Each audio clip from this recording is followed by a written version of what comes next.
With that, I will call this meeting to order at 9:32.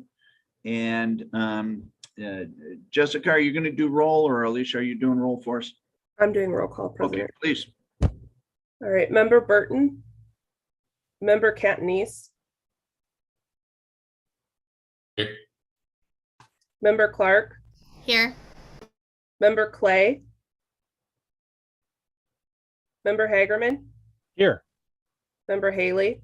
Here. Superintendent Hoffman. Here. Member Kravickas. Here. Member Meyerson.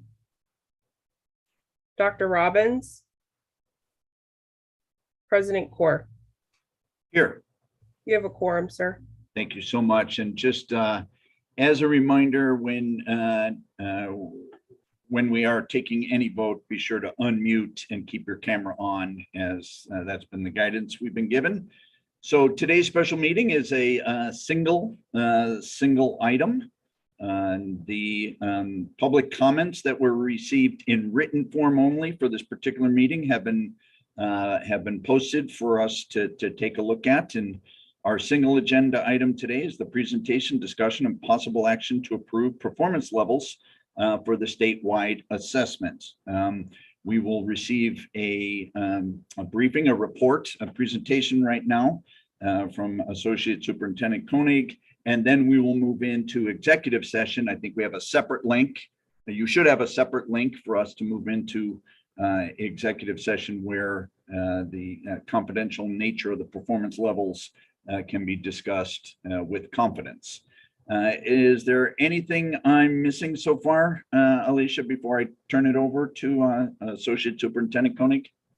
Sure, President Kaur, members, since there are 7 of you on the call, please try to stay on for the whole time. And if for some reason you drop off or whatnot, just try to send an email so that we ensure that we catch you dropping off and can also put it in the record. Thank you. Fantastic. Then without any further ado, Kelly, thank you for joining us. Looking forward to your presentation. And if you're ready to go, we're ready for you to go. Good morning, President Kaur, Superintendent Hoffman, members. Thank you for having us here today. I'm Kelly Koenig. I serve as the Associate Superintendent for the Student Achievement and Educator Excellence Division. I have with me Dr. Karakosi here today, who is our psychometrician within our assessment department.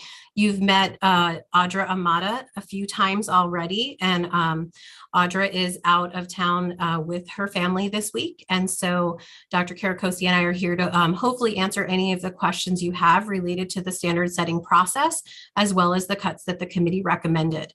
I'm going to pass the presentation over to Dr. Karakosi, who will take you through the process as well as the recommendations from the committee.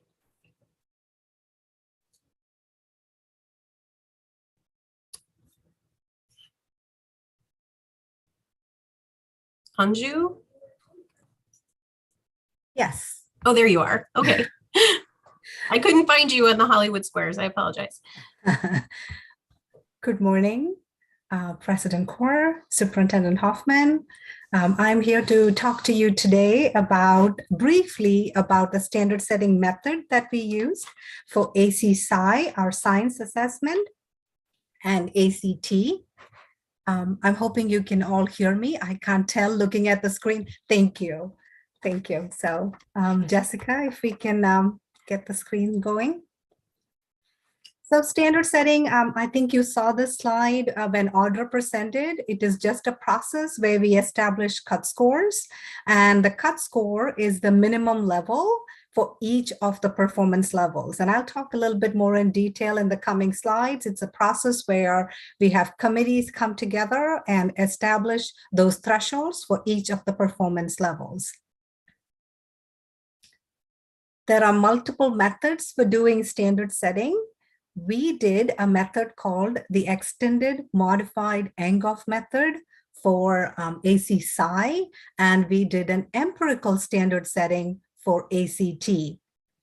We have used this multiple times in the past.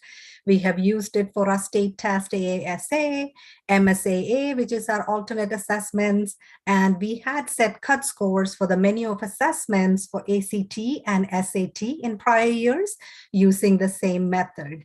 And we did take this proposal to our advisory committee, and they have approved this method for this process. So the traditional standard setting method, just a little bit of detail about that.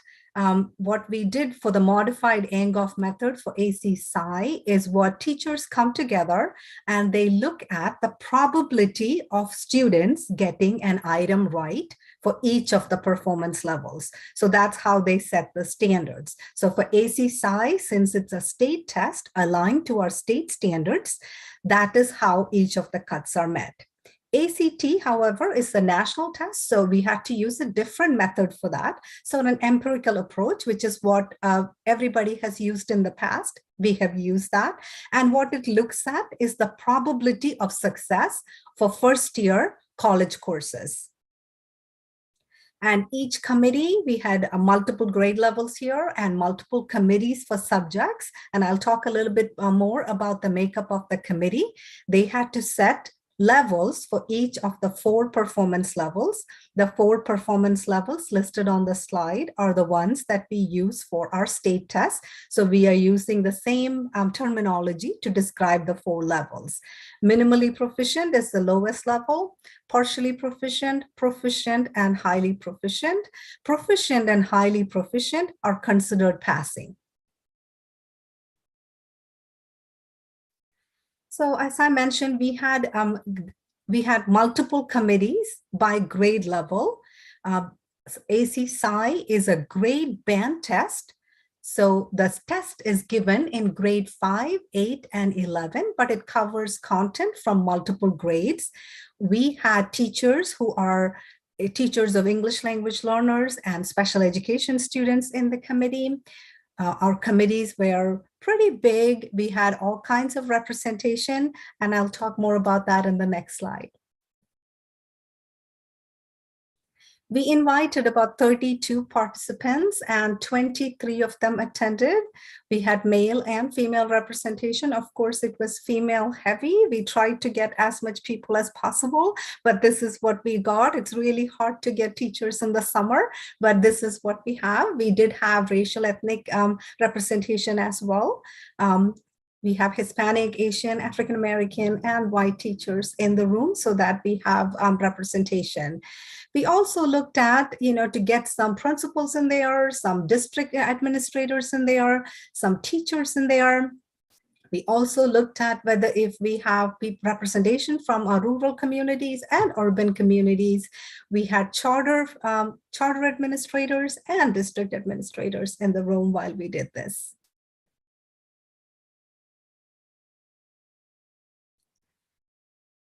So I want to emphasize that, how the process worked. We had standard setting done on performance level descriptors. This was something that was established by teachers, again, on a committee. We had different committees last year, 2019. And performance levels were established, and performance level are just descriptions of what a student is expected to do at each level by subject and grade. Teachers reviewed each of these items for each of the grades to establish those thresholds. There was 3 rounds of review and discussion within each grade level to recommend the final cut scores. After that was done, we had a vertical articulation so that each one of those grades are comparable, so that one grade is not totally off. So we had vertical articulation and we had consensus to do that as well.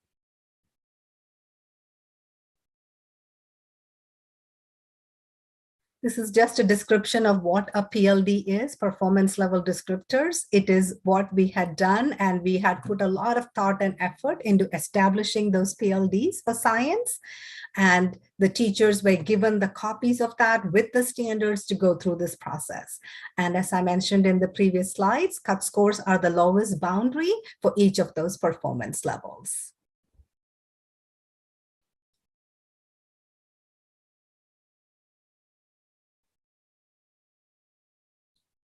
Impact data was shared at each round, at the end of each round. So as I mentioned, there were 3 different rounds. And after they go through the PLDs and they categorize each of the items into a PLD level, it was shown to them, okay, based on their decision, what does that mean overall, rather than at the item level. We also had our own data. So we showed them that data as well to see, okay, based on your decision, here is how the 4 levels would look like. And we did that 3 times so that they can understand how they are making that decision and how that is going to be represented in the score report.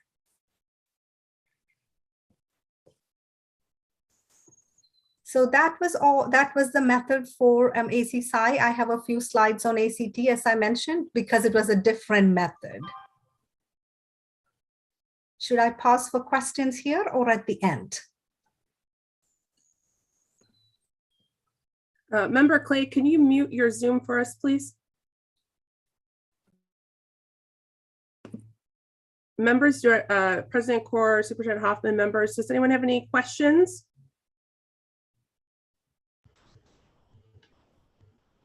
I do. Go ahead, Carla.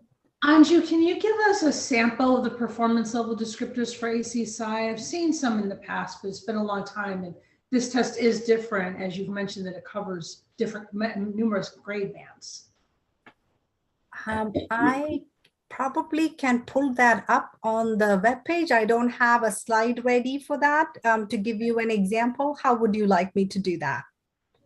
I was looking on the website and I couldn't find one either. That's why I was asking. Let me ask one of my colleagues to send it to me, and perhaps I can get it to Jessica or Alicia so that they can share it with you. Thank you. Sure. Is there any other questions about ACSI before we move on to ACT? Anju, I have a quick question. I really appreciate the description. It helps me understand this process much better. The question in the memo that you all provided us, there was sort of after a vertical, I'm going to just read from this paragraph. It was in the table for reporting scale cuts for AZSI. It was like the lowest obtainable scale score would be set at 1200. The highest would be 1500. And then there would be different points, for partially proficient, proficient, and highly proficient. My question is how do you go from sort of the 55-point scale and the corresponding cut scores then to a 1200 to 1500 point scale? Like that part, and maybe that's just too much information that we know. I wasn't sure how those jumps were made from the initial recommendations and the impact data to the reporting scale cut for AZSI. Member Haley, that sounds a little bit, because we're getting into the actual numbers of the standard setting and the cut score. That would be a really great question to ask in e-session, as that information is confidential until the board takes action. Okay, thank you. I have one of my colleagues respond about PLDs. PLDs are not public documents yet, because none of this information is public. So I would like to know how I would share that information here. I can get a copy of it, but it is not on our website yet because it's not public document. Could you please explain the PLD, what that acronym stands for? Performance level descriptor. Thank you. So we can discuss that in e-session if your colleague can just send that to Jessica, and then we can ensure that we have that available to present to the board members. Yes. Thank you.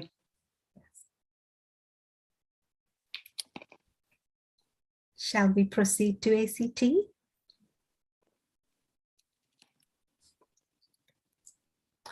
All right, so ACT standard setting was done on ELA and math. These are the cut scores that we are establishing for accountability. And as I mentioned, it was a different process for that. And I have more slides describing that. So the ACT committee was a little different composition because it was the test was given to grade 11 students. We had representatives from our universities and charter and district representation. We invited about 30 participants. We had the same kind of demographic representation.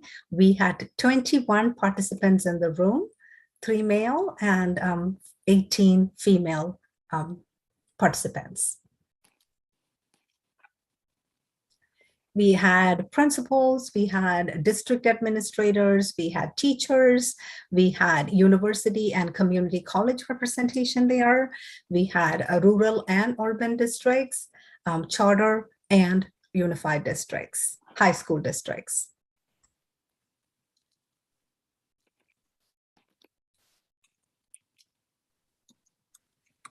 So since these are not PLD based or performance level descriptors based, we had to rely on other forms of data to inform our committee. So the data that was presented had admission requirements for community college and university requirements. We also looked at other states' cut scores for ACT. There are other states that are using ACT as a statewide assessment. We looked at the prior cut scores from the menu of assessments. We also looked at Nape data, but I want to mention that we as a state do not administer Nape in our high school grades. So it was just fifth elementary data that we had for that. But we did look at that to kind of get a feel for where we fall in the nation.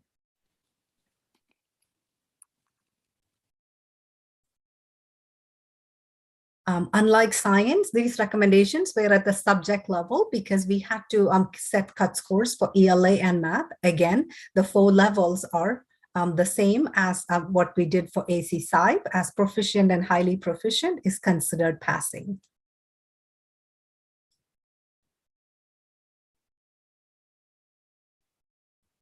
Any questions about the ACT standard setting method?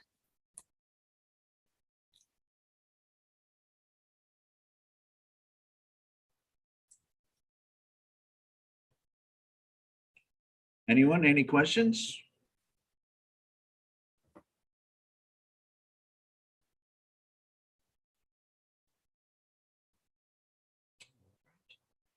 Do we have, I'm sorry, do we have data that's public or maybe we share with the committee of where our scores or potential cut scores might relate to other states or compared to other states? I don't have that information, but I do have how our students would be perform on if we set the cut scores as recommended. President Core. And that is to be shared in e-session, yes? Correct. Oh, I thought so. I'm sorry, Superintendent Hoffman. No problem at all. President Core, board members, thank you so much for the presentation, Anju. This is very comprehensive and I really appreciate your presentation.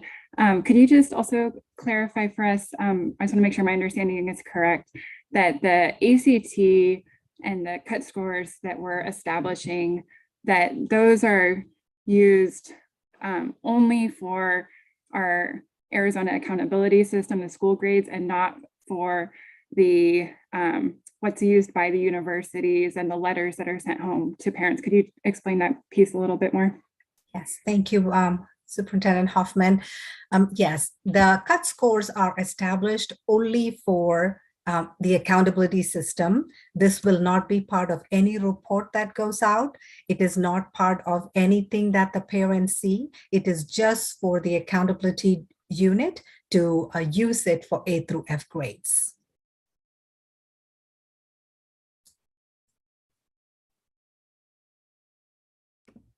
Any other questions? President Core. Yeah, I can't. Who was that? That was me, President Core. Oh, yeah. Go ahead. Going back to Member Kravicus's question,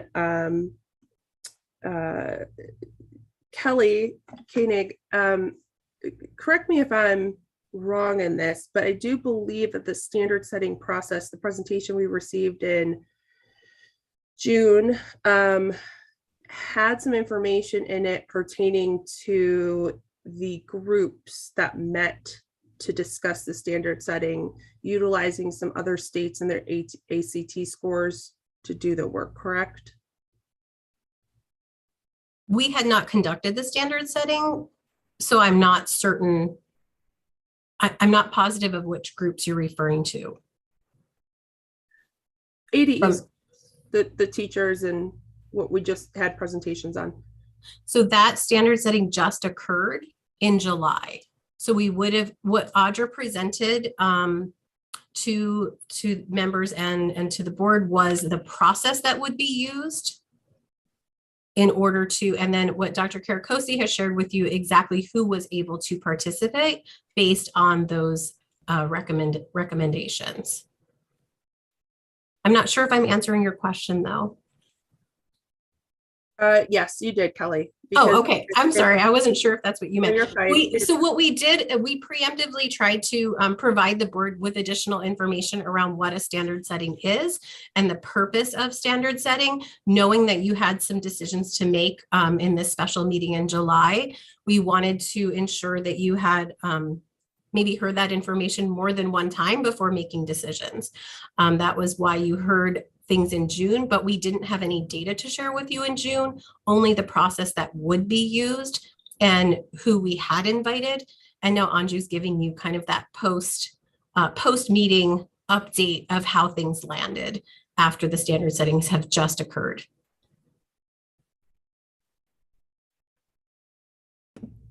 Thank you, Kelly. Dr. Kaur, if there aren't any other board member questions, we could go into executive session if the board wishes to discuss some of the questions we had earlier in the presentation. I think we most certainly do. And before we do that, I just want to express my appreciation to Anju. That was very comprehensive, very well done. I appreciate your work getting us to this point. So thank you. And with that, do I have a motion to convene into executive session for discussion and review of records exempt from public inspection? Do I have such a motion? So moved. Thank you, Dr. Robbins. Do I have a second? I will second, Dr. Thank you, Hagerman. Dr. Hagerman. All in favor, please indicate by saying aye. Again, cameras on, unmuted. All in Aye. favor, please indicate by saying Aye. aye. Aye. Any opposed, same sign. Okay, so I believe everyone has a separate link for e-session. So Alicia, I want to make sure I don't bullets this up. We're logging out of this and logging into the other one. Yeah, That is correct, Dr. Kaur. Everyone will log out of Zoom and log into Meets. I've got a team of IT professionals right off screen ready to help me with this, and let's see if I can pull it off. Okay, see you on the other side. Alicia, I don't believe I have a Meets link. Do you need me or are you just taking Anju? I'll make sure that Melissa's on you and Kelly. Thank you.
Just a reminder that we're live on YouTube and recording the meeting. Thank you.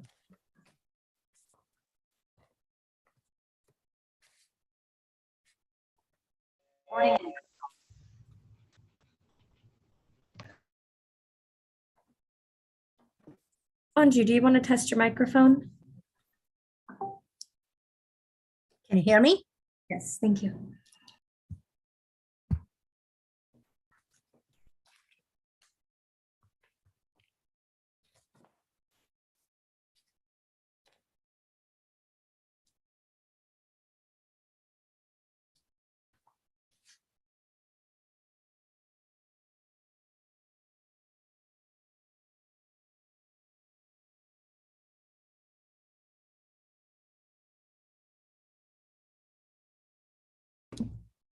Members, it just looks like we're waiting on Dr. Kaur, so just give him a moment and then we can restart the public session.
Dr. Kaur seemed to have misplaced his Zoom link, so we're getting that over to him and he will join us momentarily.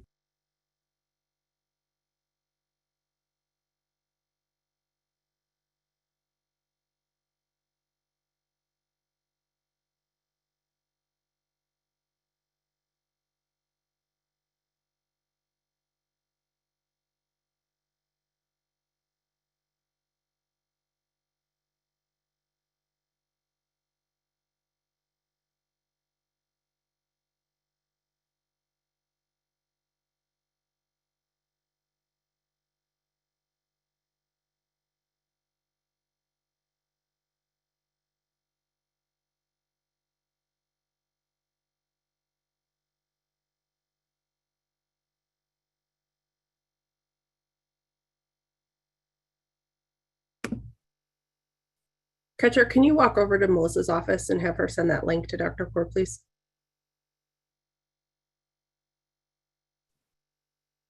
Alicia, while we're kind of on a little bit of a hold, Anju has the PLD document. Should we send that to you directly and you could get it to all the members?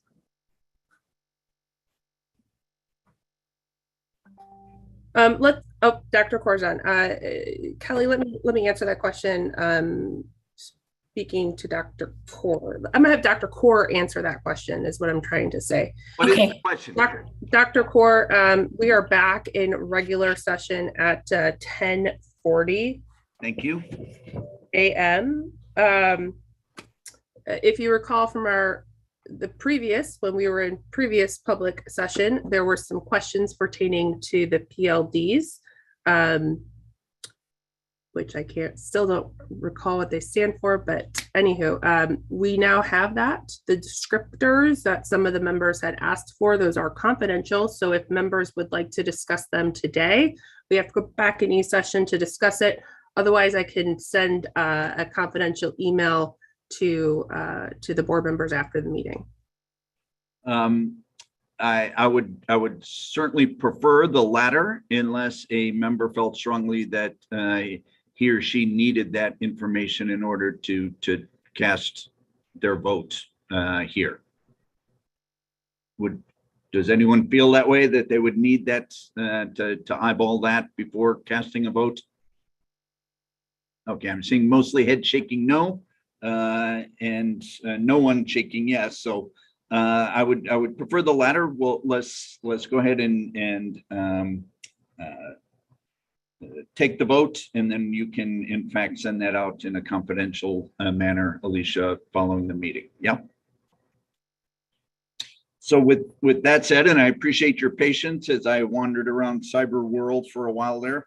Do I have a motion to approve the recommended performance levels for the statewide assessments, ACT and AZ-SCI, and direct ADE to release official communication by Friday, July 15th? Do I have such a motion? So moved, Dr. Hagerman. Thank you, Dr. Hagerman. Do I have a second? Second. Thank you, Member Catanese. Any further conversation or discussion? Okay, all those in favor, please indicate by saying aye. Aye.